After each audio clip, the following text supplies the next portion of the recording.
momento de las entrevistas del noticiero a las 8:45, hoy martes 11 de enero, completamente en vivo, a días de que se concluya el segundo año del gobierno de Alejandro Yamatei. Y este próximo 14 de enero habrá una serie de eventos que se suscitarán en el mismo momento, además de presentar el presidente su informe de segundo año de gobierno ante el Congreso de la República y la reanudación de las actividades del primer periodo de sesiones ordinarias del Congreso de la República. Ese mismo día se dará inicio al ciclo escolar en los colegios privados y estaremos conversando a lo largo de esta entrevista precisamente de las condicionantes que regirán el proceso de reinicio de clases del ciclo escolar 2022 y hemos preparado una entrevista precisamente con las autoridades máximas del Ministerio de Educación.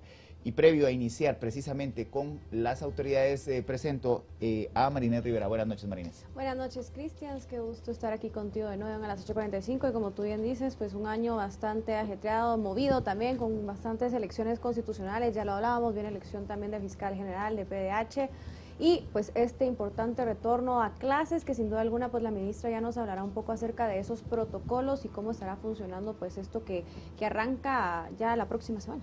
Y es que las clases híbridas en el Sistema Nacional de Educación de Guatemala volvieron a cambiar, luego de que el Ministerio de Salud Pública este lunes 10 de enero, en acuerdo ministerial número 6/2022, en el que emite modificaciones a la normativa sanitaria para la prevención y control de infecciones de SARS-CoV-2 y otras epidemias para los centros educativos del Sistema Nacional, lo cual estará regiendo precisamente ese retorno a clases. Ahora, en alerta roja, la educación será 100% virtual, mientras que en naranja y amarillo podrá ser híbrida y en verde podrá ser presencial en su totalidad. Para conversar sobre los pormenores de este acuerdo 6/2022, nos acompaña la ministra de Educación, Claudia Ruiz de Estrada, la viceministra de Educación Bilingüe e Intercultural, Carmelina Espatzay Serech de Rodríguez, la viceministra técnica de Educación, Edna Portales, la viceministra administrativo de Educación, María del Rosario Valcárcel Minches, y la viceministra de Educación Extraescolar y Alternativa, Vilma Lorena León Oliva de Hernández. A todas el agradecimiento por haber tomado esta comunicación y la más cordial bienvenida ante la audiencia de Canal Antigua. Buenas noches.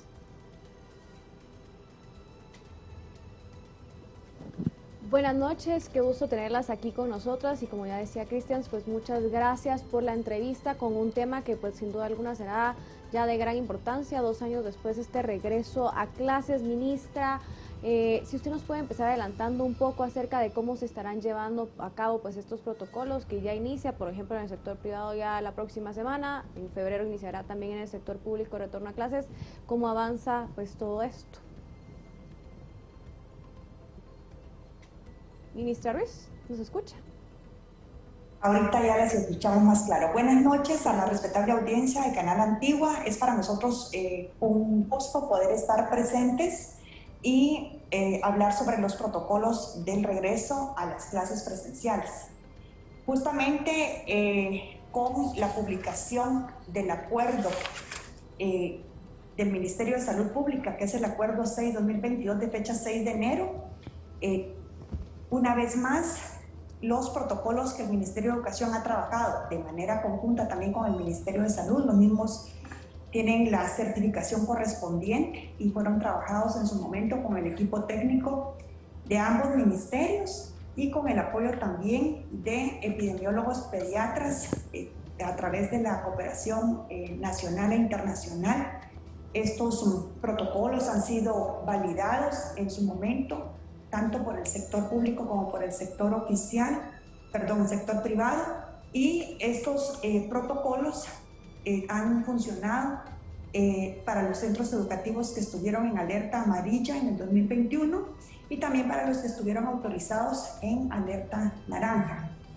Es importante mencionar que con esta publicación del acuerdo ministerial se permite que los centros educativos puedan funcionar en la modalidad híbrida, tanto en alerta amarilla como en alerta naranja, a través de las burbujas, como está establecido en el protocolo, como los maestros también ya han sido capacitados en el manejo del protocolo y los mismos también siguen vigentes para el tema de la distribución de la alimentación escolar. Entonces, nosotros tenemos acá el protocolo de regreso a clases presenciales. Este ha sido diseñado para trabajar con las direcciones departamentales. También tenemos el que va dirigido a los directores de los centros educativos y se encuentran colgados en la página del Ministerio de Educación, para los profesionales que ejercen funciones de supervisión educativa. También están las recomendaciones para los centros educativos que usan transporte escolar, el protocolo para los docentes en los centros educativos, que es el que se aplica en el aula, y también tenemos los lineamientos para el regreso seguro a las aulas en modalidad híbrida 2022. Este es un material que se ha venido trabajando, como lo mencionaba anteriormente, con el acompañamiento del Ministerio de Salud, y han sido validados por ambos equipos y también validados oportunamente con maestros de diferentes sectores y diferentes modalidades de entrega educativa. Así es de que, pues, no sé si ustedes tienen alguna pregunta adicional con relación a estos protocolos. La consulta iría en relación, ministra, a por qué la diferencia de inicio del ciclo escolar, mientras que para los centros privados inicia el próximo 14 de enero, se ha planificado que los centros de atención pública a la educación inicien labores el 21 de febrero. ¿A qué se debe la diferenciación? Y si hay condiciones ya en los centros educativos públicos para garantizar las burbujas que ha mencionado en los protocolos referidos. Sí. Bueno, es importante mencionar que cuando inicia la pandemia en el sistema público se trabajaron 200 días de clases en el 2020. Eso hizo que se corriera el ciclo escolar. Entonces, y seguimos trabajando justamente con esos mismos tiempos en el sector público. No así para el sector privado, que terminó en su tiempo normal. Nosotros en el 2020 también dimos 200 días de alimentación escolar y con los maestros en la Mesa Técnica Nacional que trabajamos los días miércoles, ellos tomaron voluntariamente, sugirieron que se pudieran trabajar 20 días más justamente por el momento tan crucial que estábamos viviendo. Y la modalidad que trabajábamos totalmente a distancia, que implicaba un poco más de tiempo con los padres de familia para hacer esas entregas de esos materiales. Entonces ahí ya nos quedamos con el ciclo escolar, que se alargó hasta el 15 de diciembre en el 2020, y ahí se corrió el inicio del ciclo escolar para febrero. Entonces lo mismo ocurrió en el 2021 y estamos pues ya próximos ahorita con una campaña de vacunación para los maestros que está por iniciar el 17 de febrero, donde por instrucciones del señor presidente, doctor Alejandro Yamatei, se planificó una vacunación integral. Entonces hemos estado en coordinaciones tanto con el Ministerio de la Defensa, el Ministerio de Salud y el Ministerio de Educación, trabajando en una comisión que ha permitido organizar una campaña de vacunación para 16, 17 y 18 de enero, atendiendo la tercera dosis de los maestros. En este momento tenemos el 91% de maestros vacunados con sus 2 dosis y vamos al proceso de completación de la tercera dosis. También en esta jornada están contemplados los padres de familia, los estudiantes comprendidos entre las edades de 12 a 17 años, con la intención de ir generando las mejores condiciones para el regreso a las clases presenciales. Viceministra María del Rosario Valcárcel, ya lo mencionaba también la ministra Ruiz, respecto a la capacitación y acompañamiento que se le ha dado a los maestros para que ellos estén al tanto de estos protocolos, que sin duda alguna pues es importante, ¿no?, para guiar a los niños y también pues para que los padres se sientan seguros de este retorno a clases. Viceministra Valcárcel, si usted nos pudiera profundizar un poco también respecto a cómo se ha estado llevando también toda esta capacitación hacia los maestros, que pues obviamente ya quienes ya están listos para recibir a los alumnos de vuelta en las aulas. Y muy buenas noches. Con relación al planteamiento que hacen, pues como lo comentaba la señora ministra, están los protocolos ya revisados y en este momento se está haciendo la planificación para efecto de poder llevar esa capacitación a los directores de los establecimientos educativos a través de las direcciones departamentales de educación, a quienes también se les estará capacitando con los protocolos correspondientes.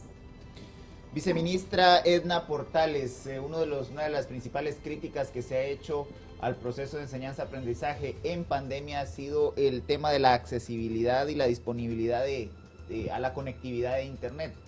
Luego de 2 años de convivir con la pandemia, ¿cómo ha avanzado el Ministerio de Educación para garantizar, principalmente en el servicio de educación público, la accesibilidad a tecnología y educación por la vía virtual? Muy buenas noches. En primera instancia quiero agradecer el espacio que nos han facilitado. Quiero comentarles que justamente por la realidad nacional que conocemos como docentes, muchos de los materiales que llegaron a los estudiantes hasta lugares más recónditos fueron de manera física. Por supuesto que tenemos ahora un proceso conjuntamente para implementar la tecnología en el aula, que implica trabajar con 1.896 escuelas, 1.596 con energía eléctrica, y estamos llegando también a 300 comunidades con energía fotovoltaica, de manera que podamos también trabajar el aspecto de tecnología en el aula. Viceministra Vilma Lorena León, también hablar pues un poco acerca de la vacunación de los niños. Digamos, esto ha sido un tema que ha avanzado pues un poco más lento, porque la vacunación hacia pues menores de 14 años, de 12 años ha iniciado pues después que la de adultos. ¿Tienen alguna idea de cómo avanza esta vacunación en los niños? ¿Se piensa apoyar también en los centros educativos para poder pues agilizarla también y poder avanzar en este tema que es tan importante sin duda alguna en este retorno a clases? Estamos trabajando por el momento con la vacunación, ya la tercera dosis, la de refuerzo con los docentes, también con las organizaciones de padres de familia, y ahorita estamos en la etapa de la vacunación de los estudiantes de 12 a 17 años.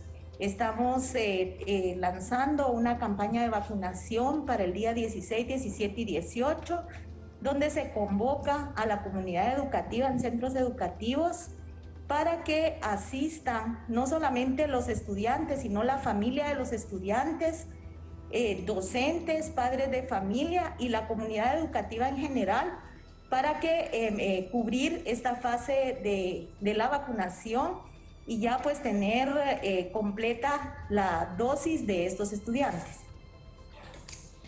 Viceministra Espantzay Serech, ¿cuál ha sido el avance que hay en el Ministerio de Educación respecto de la educación multicultural bilingüe, teniendo en cuenta que, como ya se refirió, los materiales en su mayoría para las áreas rurales han sido físicos? ¿Cómo se ha avanzado precisamente en garantizar que los estudiantes, principalmente de área primaria, puedan acceder a la educación en su idioma materno? Buenas noches, estimada audiencia. Gracias por la pregunta. Como la educación bilingüe intercultural pues es un eje transversal del quehacer del Ministerio de Educación, como lo indicaban las viceministras que me antecedieron, los materiales se brindaron principalmente de manera física en los idiomas mayas, principalmente en los 4 mayoritarios, y los idiomas donde hemos identificado mayor población indígena, principalmente en las áreas rurales. Asimismo, se han trabajado también audios, toda la información que se ha socializado con la comunidad educativa. Hemos tenido el sumo cuidado de que lleguen también a los idiomas de los padres de familia, de los niños y las niñas, para que la información llegue de manera integral. Se han brindado módulos en el 2021 y textos escolares para este ciclo escolar, que lo recibirán en el momento oportuno. Muchas gracias. Ministra Ruiz, hablar también, bueno, hubo algunos alumnos que lamentablemente durante estos años de pandemia pues no pudieron recibir clases, por ejemplo, ¿verdad? Se hablaba un poco acerca de los números de deserción escolar, que pues se vio de alguna forma impactado el tema de niños que realmente tuvieron que abandonar las aulas y las clases. ¿Habrá alguna forma de medir en este retorno a clases el nivel educativo en los jóvenes, en los niños, por ejemplo? ¿Se realizará alguna evaluación para saber cómo están en esos temas?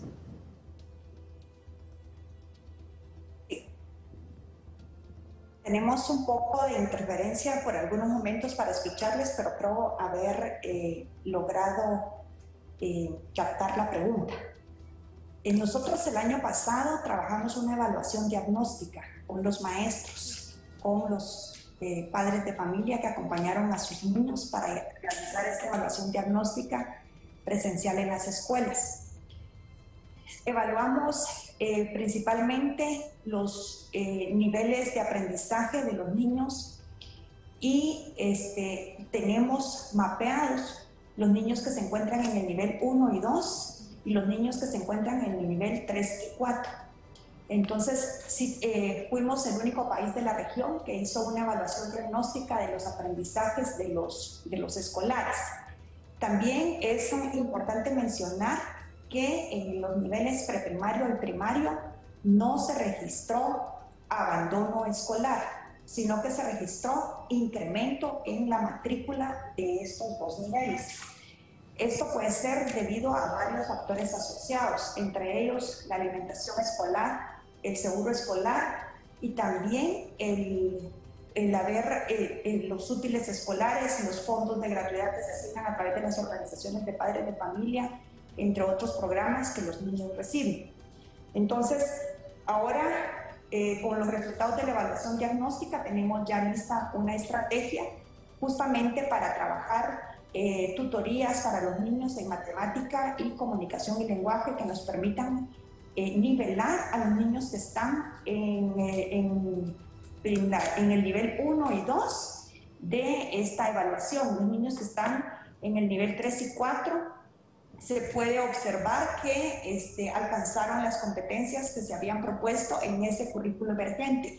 Es importante mencionar que en el marco de ese currículo emergente nosotros trabajamos el sistema de gobernanza para la gestión de riesgos y desastres. En el marco del sistema de gobernanza tenemos 4 líneas de acción, entre ellas la de incidencia curricular, que es donde hemos trabajado todo el tema del diseño, entrega de materiales, también los materiales que se trabajaron en físico se trabajaron en digitales para los que tuviesen la oportunidad de tener estos recursos. Recuerden que implementamos el Mineduc digital en el marco de Aprendo en Casa y en Clase. Entonces teníamos estos materiales disponibles en ambas versiones. También los materiales se trabajaron en audios para que pudiéramos llegar a aquellos niños que por discapacidad necesitaran tener los materiales en audios, en formatos de audiolibros. También se trabajaron videos de refuerzo con el apoyo de los maestros de PADEP, justamente en el 2020 y 2021. Entonces, tenemos una serie de materiales para poder realizar esta nivelación a través de tutorías con aquellos niños que están en estos niveles de aprendizaje.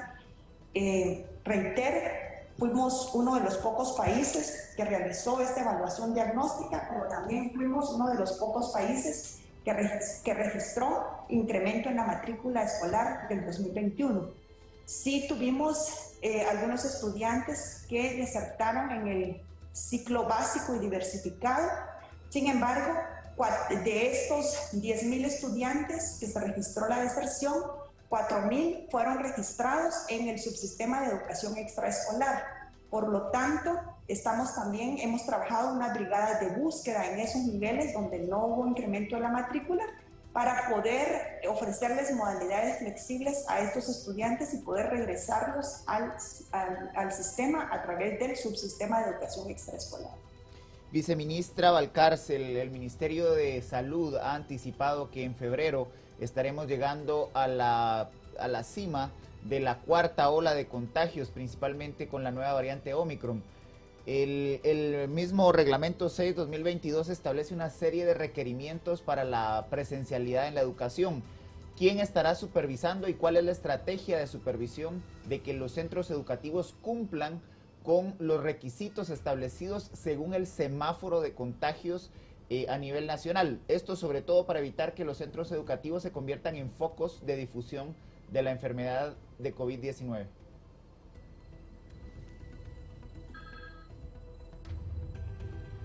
Sí, con relación al tema, déjeme comentarle que está establecido en el acuerdo que publicó el Ministerio de Salud que debe haber un monitoreo constante. Están establecidas comisiones en los centros educativos que son los responsables de velar porque se cumplan los protocolos correspondientes a efecto de evitar contagios, trabajando a través de las burbujas. Y se tuvo la experiencia, de hecho, el año pasado, donde afortunadamente trabajaron varios establecimientos con esta metodología de burbuja y donde no hubo ningún contagio. Entonces, sí están las comisiones de monitoreo establecidas para verificar que todo se cumpla y que no hayan contagios, y todo depende también de cómo se comporte la enfermedad y el tablero de alerta. Viceministra, Portales, en todo pues este tema de la pandemia, sin duda alguna el poder cumplir con ciertos protocolos ha sido de gran importancia, ¿verdad? Como el distanciamiento, el constante lavado de manos, el uso de mascarilla, y pues de años atrás sabemos que escuelas públicas, por ejemplo, cuesta que cuenten con insumos como agua para poderse lavar las manos, digamos que haya el debido distanciamiento entre pupitres, digamos cómo se está garantizando justamente todos estos protocolos que se deben de seguir dentro de las escuelas para que realmente pues se pueda desinfectar incluso las áreas. ¿Qué están haciendo para darle seguimiento a esto, viceministra Portales? Bueno, con relación a los protocolos específicamente se está reiterando el hecho de que tengamos el distanciamiento físico, básicamente el hecho de que usen la mascarilla y por supuesto el lavado constante de manos por parte de los estudiantes. Afortunadamente, como lo expresaba la viceministra Valcárcel, tuvimos ya la experiencia el año recién pasado donde tuvimos en amarillo varias escuelas abiertas, tuvimos alrededor de 10.000 escuelas, de manera que tenemos la posibilidad de tener lecciones aprendidas en función de eso, y tal y como lo manifestaba la viceministra Valcárcel, pues lo que nos facilita el proceso es el hecho de identificar en las burbujas si existiera algún caso, pero afortunadamente creo que todos hemos tenido la posibilidad de irnos educando y seguirnos cuidando en función de esto. Yo creo que nadie estaba acostumbrado a usar la mascarilla, pero hoy nos vemos en la necesidad de que nosotros mismos nos cuidemos a nuestras familias.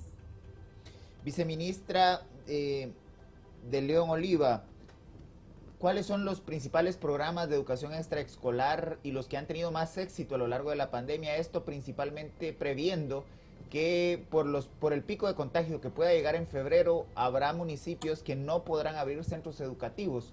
¿Cuáles serían las recomendaciones de los principales programas de educación extraescolar para fortalecer el aprendizaje de los menores? Sí, muchas gracias. Los principales programas de educación extraescolar es el PEA, que es el Programa de Educación de Adultos por Correspondencia.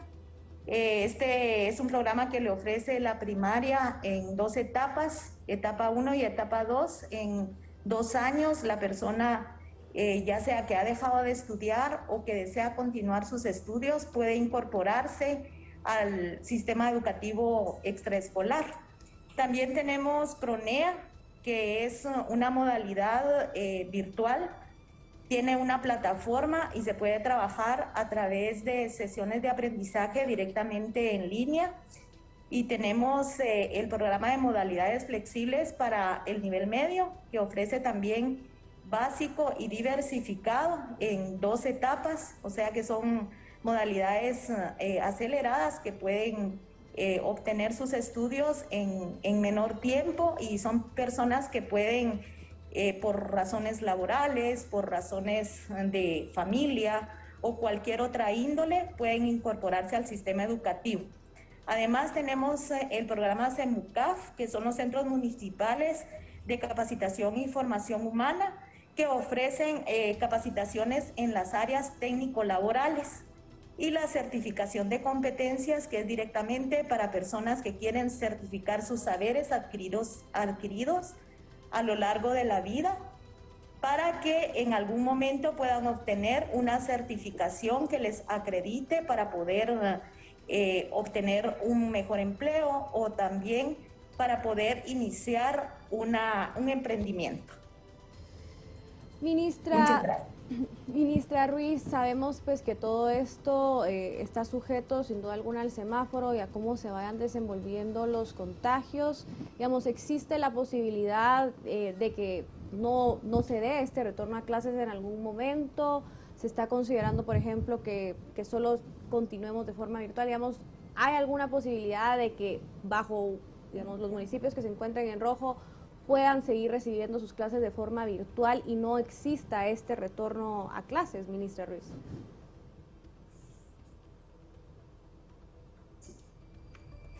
No mucho logramos hay un poco de interferencia, pero entiendo que nos están preguntando con relación al retorno a clases y el sistema de alertas. Así es. En el sistema de alertas, bueno, los padres de familia, tanto como los maestros, manejan muy bien el sistema de alertas. Como lo decía la excelencia Valcárcel, a finales del mes de noviembre tuvimos la dicha de tener el mapa en amarillo, y esto nos permitió tener más de 26,000 escuelas que estaban funcionando en sistema híbrido, en burbujas, y pudimos hacer un monitoreo del funcionamiento de los centros educativos y justamente la atención de estos protocolos. Los centros educativos privados ya han tenido reunión con los supervisores educativos y han recibido retroalimentación con relación a la atención de los niños. Los supervisores educativos han estado ya haciendo la revisión de todo el sistema que va a funcionar en el centro educativo. Han encontrado por los reportes que tenemos que todo está señalizado, que está debidamente cuidado el aforo, los salones de clases, que se tienen a mano las instrucciones para los estudiantes, esto porque los privados están próximos a iniciar. Es importante mencionar que nosotros atendimos 2.6 millones de niños en los centros educativos públicos, tanto en el nivel preprimario y primario. La sumatoria nos da 2.6, como lo mencioné anteriormente. Tuvimos un incremento de 137,000 estudiantes aproximadamente, y la meta para nosotros es siempre tener un poco más de 2.6 millones de niños. Las escuelas están abiertas, el llamado es para que todos utilicemos la mascarilla, todas las medidas de bioseguridad posibles, porque entre más nos cuidemos, menos expuestos estamos. Pero también aquí es importante hacer el llamado para la vacunación. Creo que ahí está la clave, y hoy el señor ministro de Salud nos explicaba en la conferencia de prensa que tuvimos en la mañana, justamente de cómo en los hospitales realmente la ocupación es muy baja, y que se debe justamente a que la población está vacunada, y los que están hospitalizados realmente son las personas que no se han vacunado o que solamente tienen una dosis de vacuna y que tienen algunas morbilidades. Yo no voy a entrar en el tema porque ese no es un tema nuestro, pero que la explicación nos lleva a la reflexión de que es importante que los miembros de la comunidad educativa se vacunen. También nosotros, como les decía, en la atención a los protocolos, pudimos atender con alimentación a 2.6 millones de niños, y una de las preguntas más frecuentes que nos realizan los padres de familia es que si ahora en el regreso a la presencialidad, a las aulas, ¿cómo será la distribución de alimentos? La distribución de alimentos será siendo de la misma manera, los alimentos serán llevados siempre a casa, porque al tener a los niños en burbujas no los vamos a tener siempre, y en aras de la transparencia y de mandar las raciones completas como se ha estado distribuyendo, entonces los alimentos seguirán llegando a la casa y serán distribuidos a través de las organizaciones de padres de familia, como lo establece el protocolo y la normativa que tenemos vigente para el efecto.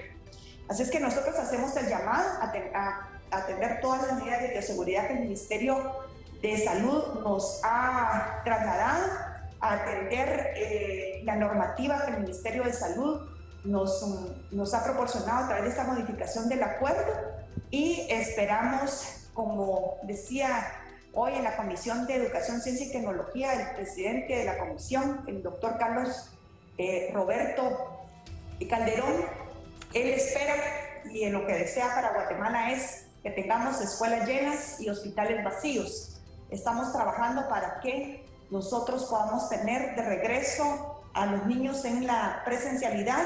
Hemos trabajado también un módulo de apoyo psicoemocional, porque justamente necesitamos atender las emociones de los niños y de los maestros. Entonces es parte también de ese protocolo que hemos preparado del regreso a la presencialidad. Es para nosotros sumamente importante atender a los niños que regresan a la escuela de una manera integral. Y este es un módulo que trabajamos con el apoyo de UNICEF y que también ya fue distribuido a los maestros y también se encuentra para quienes lo quieran descargar en la página del Ministerio. Viceministra Espanzay, se ha determinado que por lo menos el 80% de los vacunados son del área citadina, de la ciudad capital y de los centros urbanos. E igualmente en las áreas rurales y las más alejadas de los centros urbanos, la pobreza establece una serie de retos para poder cumplir con los protocolos de bioseguridad. ¿Cómo han evaluado desde el Ministerio apoyar a las escuelas, principalmente del área rural, para que los niños puedan asistir de forma segura a clases presenciales? Bueno, como Ministerio de Educación estamos lanzando una campaña de concientización. Lo hemos realizado a través de los docentes, de la Organización de Padres de Familia, y creemos que es responsabilidad de toda la población hacer ese llamado para que los padres de familia, los docentes y toda la comunidad educativa, pero sobre todo los niños que están en la edad de este grupo que estamos vacunando conjuntamente con el Ministerio de Salud, pues se vacunen para poder lograr regresar a la presencialidad como se indicaba anteriormente.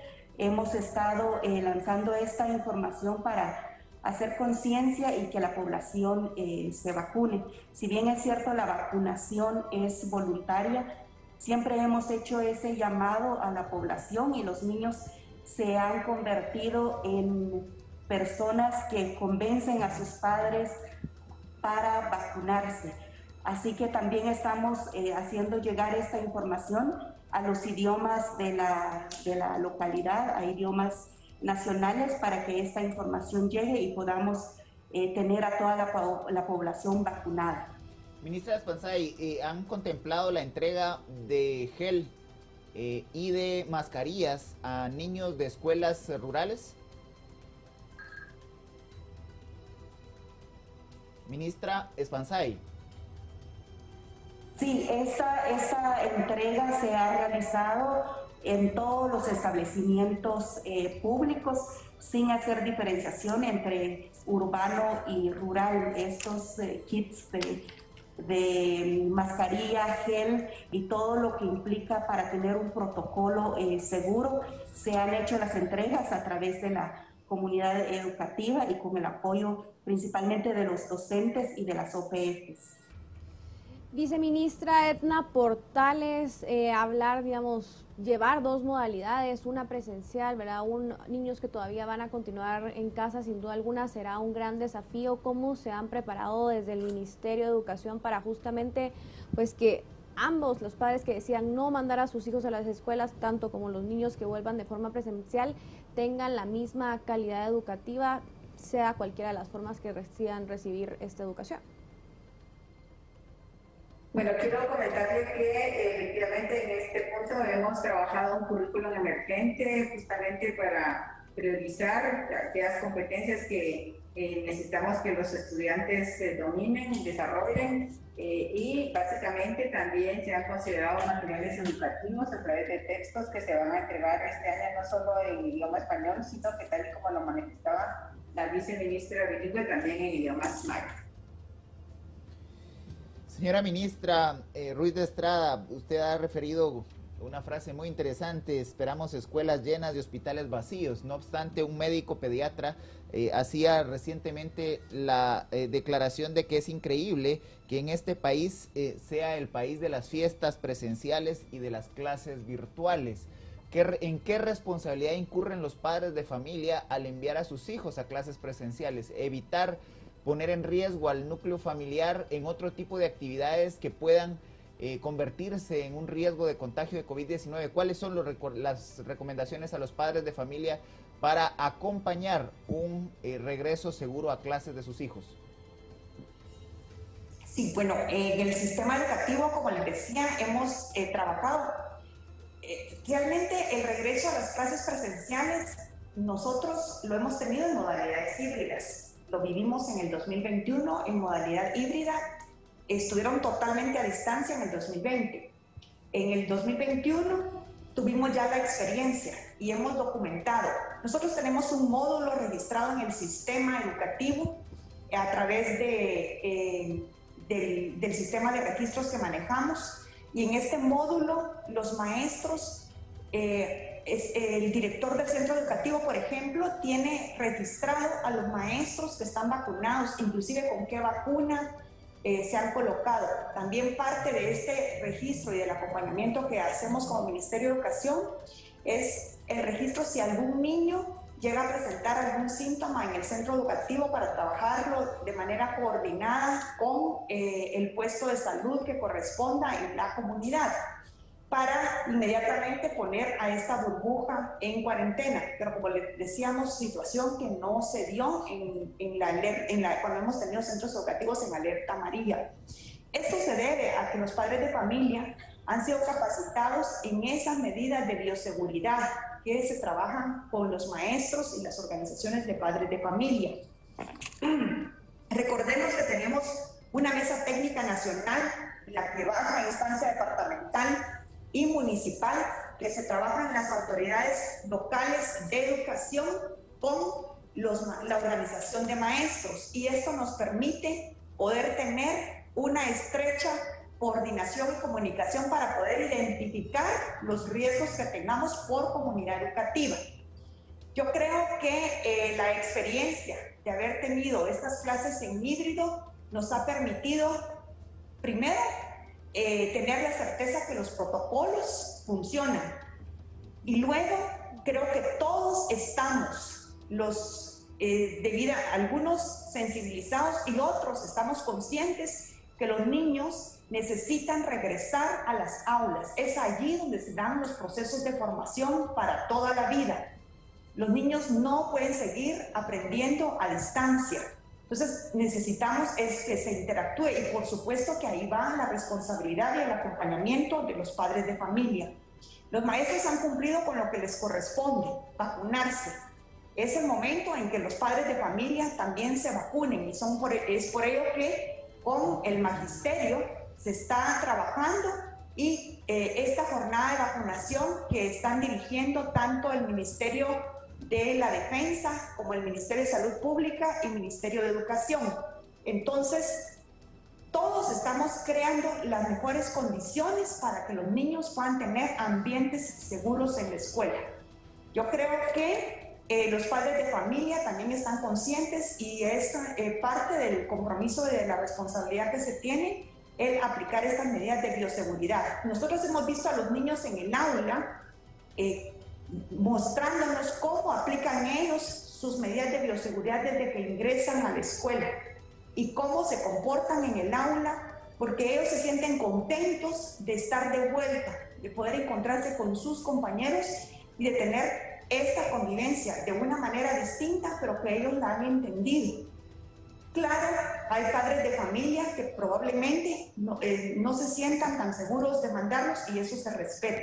Pero las escuelas y los centros educativos van a estar abiertos para los padres de familia que así lo decidan. Nosotros hemos monitoreado las escuelas personalmente, lo he hecho y los resultados han sido positivos, pero hemos de reconocer el liderazgo de los maestros, ese liderazgo recursivo del que nosotros hablamos, en el cual definitivamente se nota ese compromiso y esa entrega para poder haber instruido a los niños en el manejo de estos protocolos que les permiten tener esa convivencia segura en la escuela. Pero también tenemos que reconocer que hemos trabajado con el clúster de educación y hemos trabajado también con el grupo local de educación, donde nos hemos unido para poder trabajar estas condiciones de seguridad por los niños y las niñas, no solamente con las medidas de bioseguridad como tal, sino también con tecnología. Hemos tenido el apoyo del acompañamiento de CONCEPA con municipios digitales, también con los kits de entrega que se realizan con gel, cloro y otros insumos para poder tener en las escuelas limpias. Entre otros miembros del clúster que nos han apoyado directamente con reproducción de materiales, con la grabación de audios en idiomas para poder explicar los protocolos en idiomas a los padres de familia cuando recogen su alimentación. Hemos preparado, como le decía, las mejores condiciones y también la suficiente información a través del sistema educativo para que los padres de familia se sientan seguros de llevar a los niños de regreso a las aulas. Señora Ministra de Educación, Claudia Ruiz de Estrada, el agradecimiento de Canal Antigua a usted y a todo su equipo por haber atendido el llamado de este medio de comunicación y haber llevado a la audiencia de nuestro canal todos los pormenores del regreso híbrido a clases para el ciclo escolar 2022. Muy buenas noches. Buenas noches. Feliz noche, muchas gracias. Inicia la actividad más o menos ya incorporada a la nueva normalidad. Así es, Marinés. Así es, sin duda alguna, recordar a los padres que también hay una responsabilidad en casa, ¿no? De vacunarse y de vacunar a sus hijos, pero sin duda alguna ya arranca y pues esperemos que queda en decisión y responsabilidad de los padres mandar a sus hijos de regreso a las clases. Para Cristian Castillo y todo el equipo de Canal Antigua ha sido un privilegio esta noche poder llevarle la información de primera mano y de las fuentes directas de la información. Y no sin antes dejar de invitarles a que se siga informando con los noticieros de Canal Antigua. Buenas noches.